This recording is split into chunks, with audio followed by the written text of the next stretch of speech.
మనిషిగా ఎంతకాలం బతుకుతామో మనకు తెలియదు.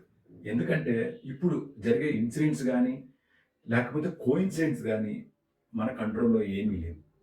చక్కగా సరదాగా విహారయాత్రకు వెళ్ళిన పెహల్గాం యాత్రికులు ఉగ్రవాదుల చేతుల్లో చనిపోయారు.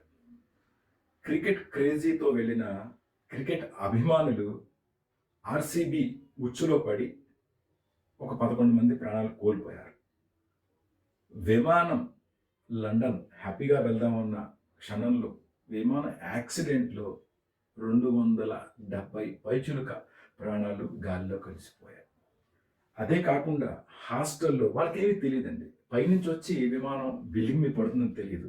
వాళ్ళు కూడా 26 మంది చనిపోయారు. ఇలా చనిపోతూ ఉంటే మన జీవితం మన కంట్రోల్‌లో 100% లేదు. ఎంతోమంది కోవిడ్‌లో చనిపోయారు. కోవిడ్ అయ్యాక కూడా కోవిడ్ ఎఫెక్ట్‌తో చాలామంది హార్ట్ అటాక్స్‌తో చనిపోయారు. సో, మీరు అర్థం చేసుకోవాల్సిందేంటంటే లైఫ్ చాలా చిన్నది. ఇప్పుడు ఇంకా చిన్నదవుతుంది. మనం భూమి మీద ఉండగా కొంచెం మంచి, కొంచెం మంచి మనకి వీలైనంత మందికి చేద్దాం.